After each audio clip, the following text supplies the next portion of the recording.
하나님의 말씀 함께 보겠습니다. 사사기 1장 16절에서 21절입니다.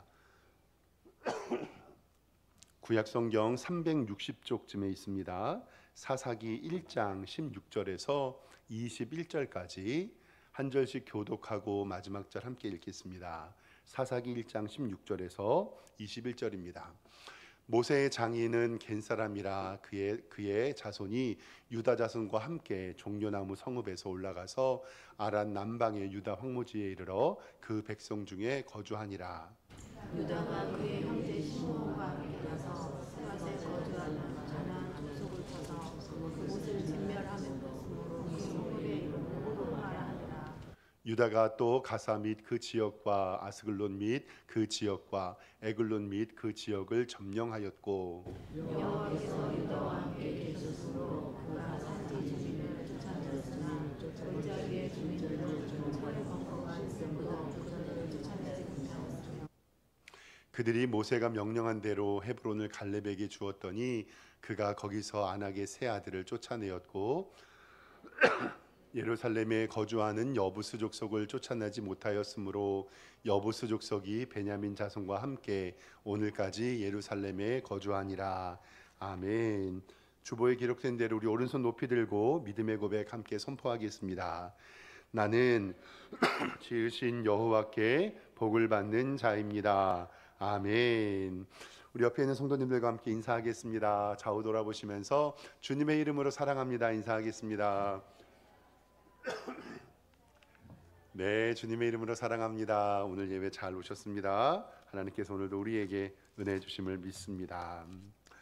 갈렙은 전쟁에 승리한 사람에게 기라세벨을 쳐서 이기는 사람에게 자신의 땄을 주고 자신의 사위를 삼겠다고 이야기를 합니다. 그때 그나스 아드로니엘, 즉 갈렙의 조카죠, 온니엘이 전쟁에 나서게 되고 그 전쟁에서 승리를 하게 됩니다. 우리도 이렇게 신앙생활할 때 중요한 것은 하나님 나라의 상급을 바라보고 내게 상 주시는 예수님을 바라보며 신앙생활하기를 주님의 이름으로 축원합니다. 이 땅에서의 삶이 끝이 아니라 우리는 저 하늘 저 땅에서 주님 나라에서 영원히 살 것을 꼭 기억하시길 바랍니다. 온니엘에게 시집간 갈렙의 딸 악사는 결혼식을 마치고 자기의 집에 떠나가기 전에 나귀에서 내려서 아버지에게 땅을 요구합니다. 그리고 샘물로 달라고 요청합니다. 갈렙이 봤을 때는 딸의 요청이 조금 깜짝 놀랄 만도 합니다. 그런데 갈렙은 그의 요청을 받아들여서 밭과 윗샘과 아랫샘을 주고 그리고 그들을 축복하게 됩니다. 그것을 바라보면서 저는 우리 사랑하는 성도들도 믿음의 큰 복을 사모하시기를 주님의 이름으로 축원합니다. 크게 내 입을 크게 열라 말씀하셨고 하나님이 채워주라고 하셨고 그리고 천국은 침노하는 자의 것이라고 말씀하셨고 내 입을 크게 열라고 말씀하셨습니다. 그래서 사랑하는 성도 여러분, 하나님의 복을 사모하며 하나님의 은혜 받으시기를 주님의 이름으로 축원합니다. 오늘 말씀은 계속해서 정복전쟁이 진행이 됩니다. 17절부터 성경을 읽으면서 보면요, 유다가 그의 형제 시므온과 함께 가서 스밧에 거주하는 가나안 족속을 쳐서 그것을 진멸하였으므로 그 성읍의 이름을 호르마라 하였더라. 이스라엘의 지역의 이름입니다. 우리나라로 생각을 하면 부평을 치고 부천을 치고 이런 뜻입니다. 이름에 대해서 전혀 어색하지 않으셔도 됩니다. 18절에는 또 유다가 가사 및 그 지역과 에글론 및 그 지역을 점령하였다라고 기록이 됩니다. 성경은 이러한 승리를 어떻게 표현하고 있냐면 19절 상반절에 여호와께서 유다와 함께 계셨으므로 그 산지 주민을 쫓아내셨다라고 성경은 이야기합니다. 철병거를 가지고 있었던 골짜기 주민과 예루살렘에 거주하는 여부스 족속은 결국은 쫓아내지 못했습니다. 아마도 철병거가 가지고 있어서 무서웠고 예루살렘에 거주하는 산악 지역에 있는 여부스 족속은 끝내 쫓아내지 못했습니다. 이렇게 전쟁 기사가 나오는 과정 가운데 오늘 말씀 저는 읽으면서 독특한 구절을 하나 발견했는데요, 그것은 16절에 기록된 말씀입니다. 16절을 제가 읽어보겠습니다. 성경 보겠습니다. 모세의 장인 겐 사람이라 그의 자손이 유다의 자손과 함께 종려나무 성읍에서 올라가서 아랏 남방의 유다 황무지에 이르러 그 백성 중에 거주하니라라고 성경은 기록되어 있습니다. 왜 갑자기 모세의 장인의 이야기가 나오고 이 겐 사람들은 이방 사람들인데 왜 유다 민족과 함께 있는가라는 의문이 들었습니다. 다시 16절에 보면 모세의 장인은 겐 사람인데 모세의 장인은 이드로 혹은 르무엘이라고 알려져 있습니다. 우리가 아는 것처럼 미디안 지파의 제사장이고 이스라엘을 이렇게 멀리 바라봤던 이방인입니다. 근데 16절 다시 보면 모세의 장인은 겐 사람인데 그 미디안의 여러 민족 중에서 요 겐 사람이 한 종족이 있었습니다. 그의 자손이 유다 자손과 함께 종려나무 성읍에서 올라가서 아랏 남방의 유다 황무지에 이르러 그 백성 중에 거주하였더라. 왜 이 미디안 사람 그 가운데서 겐 사람들은 하나님의 백성인 이스라엘 백성들과 함께 거주했고 이들을 통해서 성경에 보면 이방인들이 번제 드리는 것이 바로 이 겐 사람들을 이야기하는 거거든요. 성경에서 미디안 사람 즉 겐 사람을 등장할 때는 조금 악연으로 이스라엘과 등장을 합니다. 창세기 37장에 형제들이 요셉을 팔아버리잖아요. 그때 요셉을 사서 애굽으로 판 사람이 누구냐면 바로 미디안 사람들입니다. 그리고 민수기 25장에는요 이스라엘 백성들이요 이 자기의 나라의 사람이 아닌 이방인 여자들과 서로 음란을 행하고 그 심판으로 2만 4천 명이 전염병으로 죽은 일이 있었거든요. 그때 이 이스라엘 백성들을 꼬셨던 여자들이 바로 누구였냐면 미디안 여자들이었어요. 그리고 사사기 6장에도 보면 우리 성도님들 잘 아는 기드온의 300용사 있잖아요. 기드온의 300용사가 싸운 대적이 바로 미디안 백성입니다. 이렇게 미디안 지역의 사람들은 이스라엘 백성들과 원수가 혹은 적대시 관계에 있었는데 왜 이 미디안 사람들 그 중에서도 겐 사람은 왜 이스라엘 백성들과 함께 살고 있었을까에 대한 질문이 들었습니다. 오늘은 모세의 장인과 그의 식구들이 어떤 이유에서 이스라엘과 유다 지파와 함께 살게 되었는지 두 가지로 만남의 축복을 좀 살펴보기를 원합니다. 성경에 나오는 겐 족속, 그러니까 미디안 족속, 미디안은 큰 바운더리고요. 겐은 조그만 족속인데 겐의 족속의 뜻은 대장장이라는 이름의 뜻입니다. 미디안의 여러 지역 유목민중 그리고 거기에서 살고 있었던 사람입니다. 이때에 모세는요. 모세가 총 120년을 살다가 하나님 앞에 나라로 갔거든요. 앞에 있는 40년은 궁중에서 살았고 중간에 40년은 광야에서 살았고 나머지 뒤에 40년은 이스라엘 백성들을 인도하는 리더로 40년 이렇게 살았습니다. 모세가 궁전에서의 40년을 보내고 났는데 어느 날 애굽의 관리가 히브리 사람들을 막 채찍질하는 모습을 살펴보지요. 그때 모세가 화가 나서요 그 애굽의 관리를 쳐 죽이게 됩니다. 그리고 그 다음 날에 히브리 사람들끼리 서로 싸우고 있는 거예요. 그러니까 모세가 나가서 이렇게 얘기를 하죠. 왜 너희는 같은 민족인데 서로 싸우느냐라고 이야기하니까 그 가운데 어느 히브리 사람이 와서 뭐라고 이야기하냐면 야, 네가 어제는 이 애굽 백성의 사람을 죽이더니 오늘은 나를 죽이려 합니까? 라고 이야기하면서 모세가 그것이 알려지고 그 왕은 모세를 죽이려고 하죠. 그래서 결국 모세는 살인죄를 저지르고 나서 광야로 도망하게 됩니다. 어느 날 이 모세가 우물가에 앉아 있었거든요. 쫓겨나서 우물가에 앉아 있는데 그때 미디안 제사장 이드로의 딸이 7명이 있었거든요. 그 7명의 딸들이 물을 기르러 이 우물에 옵니다. 이 모세는 옆에 앉아 있었고 이 딸들과 양들이 와서 우물을 캐는데 그때 다른 목자들이 와가지고요 미디안의 제사장 즉 이드로의 딸들 7명을 회방하게 됩니다. 그때 모세가 짠 하고 나타나서 그것을 도와주죠. 그리고 나서 헤어집니다. 근데 금방 물을 먹히고 오니까 모세의 장인이었던 이드로가 딸들에게 물어봐요. 야, 어쩐 일로 이렇게 물을 금방 받고 왔니? 라고 물어보니까 아버지, 우리가 우물에서 양들의 먹이를 먹고 있는데 다른 목자들이 와서 우리를 괴롭혔습니다. 그런데 그때 어떤 한 사람이 짠 하고 나타나서 우리를 도와주었습니다. 그 이야기를 이드로가 들은 다음에 뭐라고 얘기하냐면 얼른 그 사람을 찾아오라고. 그래서 식사를 대접을 합니다. 그때 일곱의 딸 중에서 십보라라는 여인과 이 모세는 눈이 맞아서 서로 어떡하죠? 결혼을 하게 됩니다. 그리고 나서 장인 이드로가 모세에게 청해요. 갈 데도 너 없지 않냐. 그리고 히브리 사람이니까 우리랑 같이 사는 것이 어떻냐라고 이야기를 해서 마침 모세도 갈 곳이 없어서 그곳의 딸 십보라와 결혼을 하고요. 40년의 광야 생활을 하게 됩니다. 이 40년의 광야 생활은 모세에게 있어서요. 정말 리더십을 훈련하는 기간이었습니다. 물도 없고 햇볕은 강하고 유목하는 방법도 몰랐던 온실안의 화초처럼 컸던 이 모세에게 하나님께서는 40년 동안의 광야를 배우게 하시고 이스라엘 백성들을 어떻게 끌고 나갈 것인지를 배우게 하십니다. 즉 40년 동안 궁중에 있었던 모세는 전쟁의 기술을 40년 동안 배웠고요. 그리고 광야에서 40년 동안에는 광야에서 사는 법을 배웠습니다. 그리고 나서 광야에서 40년을 살다가 하나님께서 모세를 부르시지요. 모세야, 내 발에서 신을 벗어라.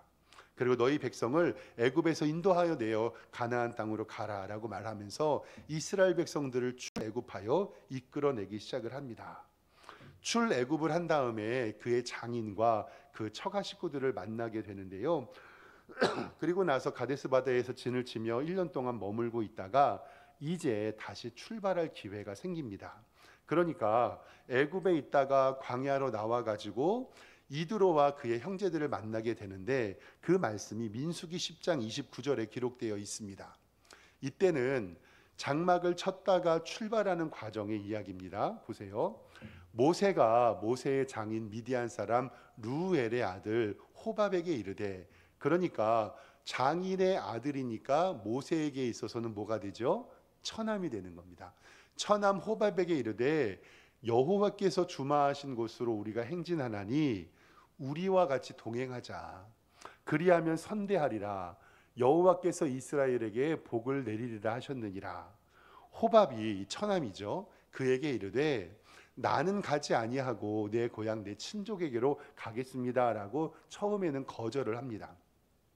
그런데 31절 말씀에 모세가 이르되 다시 청하건대 우리를 떠나지 마소서. 당신은 우리가 광야에서 어떻게 진칠지를 아나니 우리의 뭐가 되리라? 눈이 되리라.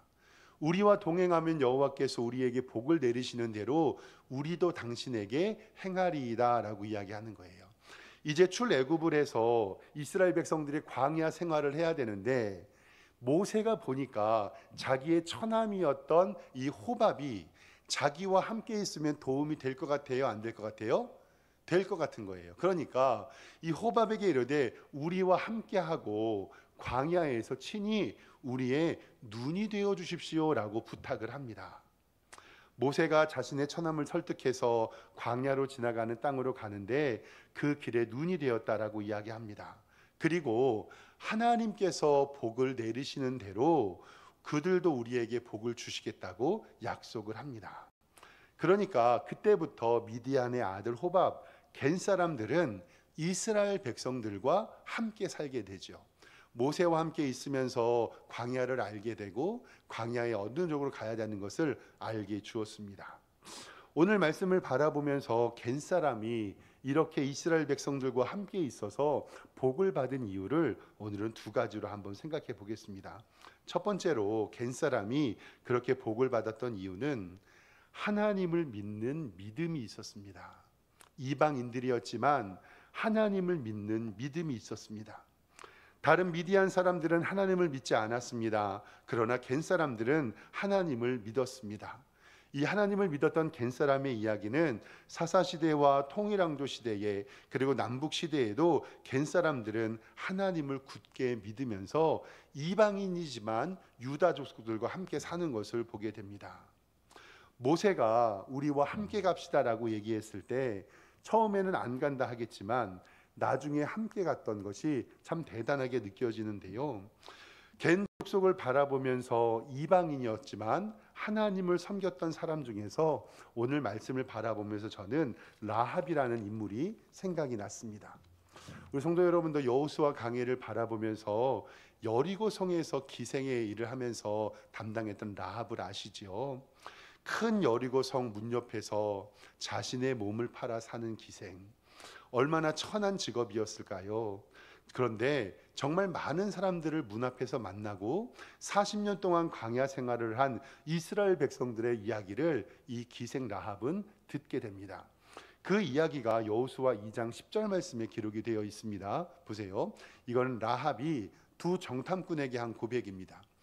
이는 너희가 애굽에서 나올 때에 여호와께서 너희 앞에서 홍해 물을 마르게 하신 일과 너희가 요단 저쪽에 있는 아모리 사람의 두 왕 시혼과 오게 행한 일, 곧 그들을 전멸시킨 일을 우리가 들었음이니라.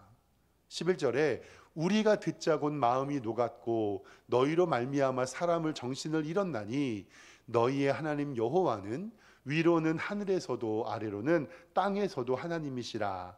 옛날 성경에는 어떤 하나님으로 표현이 되죠? 상천하지의 하나님. 맞습니다. 결국 내가 너희를 보증해 줄 테니 내게 증표를 해라. 그랬더니 여호수아와 갈렙이 얘기를 하죠. 아니 두 정탐꾼이 얘기를 하죠. 무슨 줄을 매달아라? 붉은 줄을 매달아라. 그리고 나서 그 기생 라합과 그의 가정이 구원을 받는데 여호수아 6장 25절의 말씀입니다. 여호수아가 기생 라합과 그의 아버지 가족과 그에게 속한 모든 것을 살렸으므로 그가 오늘까지 이스라엘 중에 거주하였고 이는 여호수아가 여리고를 정탐하려고 보낸 사자들을 숨겼음이라라고 성경은 이야기하고 있습니다. 그 여리고에 있었던 기생 라합, 이방인이었지만 이 기생 라합에게는 하나님을 믿는 믿음이 그에게 있었습니다. 오늘 말씀처럼 하나님께서는 호밥이 미디안 사람 겐사림이었지만 이스라엘 백성으로 들어온 것처럼 라합도 그와 같았습니다. 지지난주까지 수요 예배 시간에 룻기 말씀을 봤는데요. 이 기생 라합이 다음 PPT 좀 보여주시면 어떻게 되냐면 잠깐 좀 보세요. 요게 다윗 왕의 가계도예요. 가운데 별이 다윗 있죠. 그러니까 다윗의 아버지가 누구죠? 이세고 이세의 아버지가 누구예요? 오벳입니다. 그런데 이 오벳의 아버지가 누구냐면 여러분 잘 아는 룻의 남편인 보아스고요. 이 보아스의 아버지가 누구예요? 살몬인데 이 살몬이 누구랑 결혼을 했어요? 라합과 결혼을 하게 됩니다. 그러니까 사사시대 전에 여호수아가 여리고성을 점령하여 이스라엘 백성이 들어갔을 때 살몬이라는 남자와 이 기생 라합은 결혼을 하게 돼서 여러분들이 잘 아는 누구를 만나게 됩니까? 누구를 낳게 됩니까? 보아스를 낳게 돼요. 그러니까 이 말씀을 바라보면 다윗의 아버지는 이세고 다윗의 할아버지가 오벳이고요. 보아스는 다윗의 뭐예요? 증조 할아버지가 됩니다. 그리고 살몬과 라합은 이 다윗의 고조 할머니가 누가 되는 거예요? 라합이 되는 겁니다.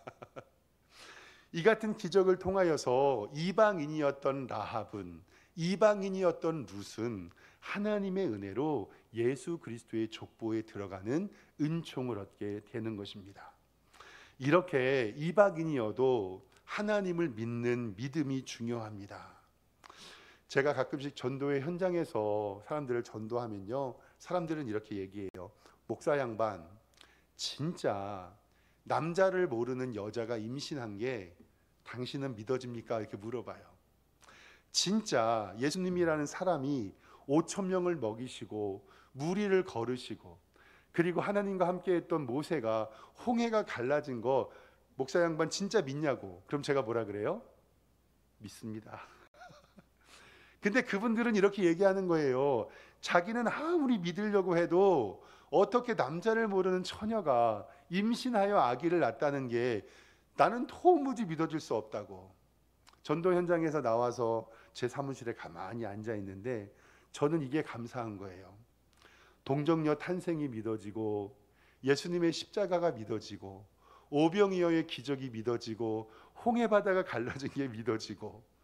사랑하는 성도 여러분, 이 믿음이 우리 가운데 있어서 천국 백성이 된 것을 믿습니다. 우리는 그 믿음 가지고 우리도 이방인이었지만 하나님의 자녀가 되는 것을 우리는 믿습니다. 그 믿음 가지고 살아가시기를 주님의 이름으로 축원합니다. 두 번째로는 이렇게 갠 사람이 복을 받은 이유는 뭐냐면 복 있는 사람들을 만났기 때문에 그래요. 즉 만남의 축복이 있었다. 갠 사람이 복을 받은 이유는 모세를 만났기 때문이고요. 기생 라합이 복을 받은 이유는 두 정탐꾼을 만났기 때문이고요. 룻이 복을 받은 이유는 보아스를 만났기 때문에 그렇습니다. 세상에는 우연이라고 이야기하지만 예수를 믿는 우리들에게는 우연이 없습니다. 그것이 하나님의 섭리이고 하나님의 축복된 만남일 줄 믿습니다. 저는 우리 사랑하는 성도님들이 복된 만남이 넘치기를 주님의 이름으로 축원합니다.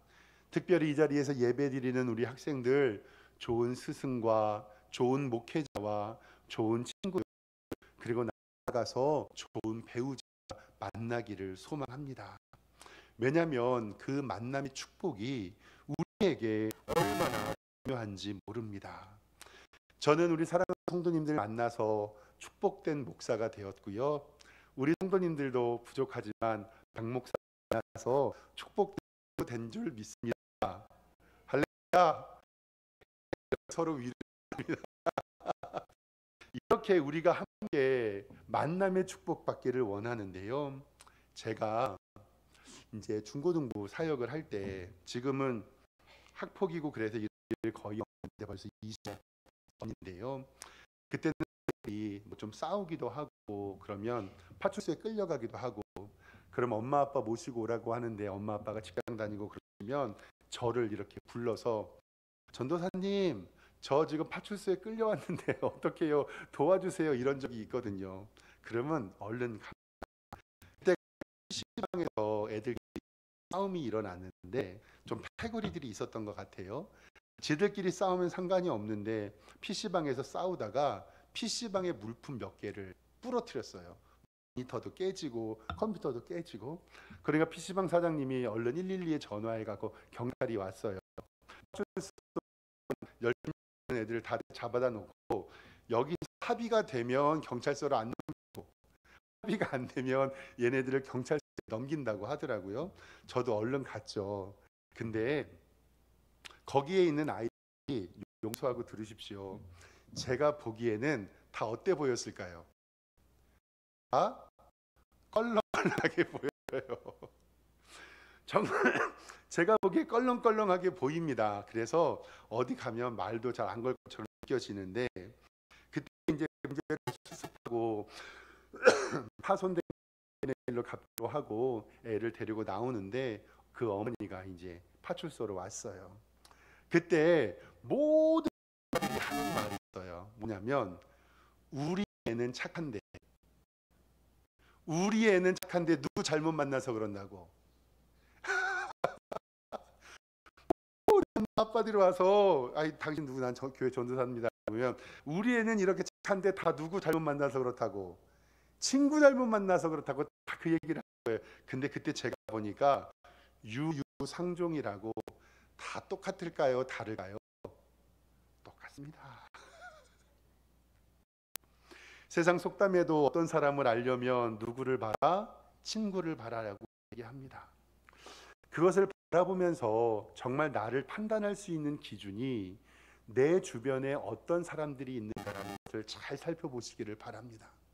내 주변에 술 먹고 담배 피고 세상 유흥을 즐기는 사람들이 있잖아요. 그렇게 물들어가 주변에 성금을 누리고 코인이나 증권을 쌓는 사람들 많으면요 나도 그런 사람이 됩니다. 정말로 이 갠 사람들이 이방인임에도 불구하고 하나님의 나라에서 살게 된 것은 바로 모세를 만난 하나님의 축복임을 믿습니다. 기생 라합이 두 정탐꾼을 만나서 복을 받아 예수님의 족보에 올라갔고요. 모함 여자였던 룻이 보아스를 만나서 이도 마찬가지로 하나님의 만남의 축복을 누렸던 것을 바라봅니다. 먼저 우리는 예수님을 만나서 우리의 인생에 변화가 있기를 소망하고 좋은 스승을 만나서 배움의 기쁨이 있고 좋은 목회자를 만나서 은혜 안에 거하고 좋은 친구들을 만나서 함께 소통하며 좋은 선배, 좋은 후배, 그리고 우리 사랑하는 우리 배우자를 만나서 하나님의 은혜 안에 있기를 주님의 이름으로 축원합니다. 믿음 가지시고 만남의 복을 통해서 하나님의 나라를 세워가는 복된 성도 되시기를 주님의 이름으로 축원합니다. 기도하겠습니다. 하나님 아버지, 이방 사람들이었던 겐 사람들이 하나님의 나라에 살게 되고 유다 족속과 함께 화목하게 지내는 것을 바라봅니다. 우리도 이방인이었고 우리도 그 나라에 들지 못할 사람들이었는데 하나님의 은총으로 예수님 믿게 되었고 만남의 축복을 통하여 우리를 붙들어 주심에 감사합니다. 좋은 목사님, 좋은 스승님, 좋은 친구들, 좋은 배우자, 좋은 선배 후배를 만나서 우리 성도들의 삶이 풍요롭게 하여 주시고 만남의 축복이 우리 성도들에게 넘칠 수 있도록 인도하여 주시옵소서. 예수 그리스도의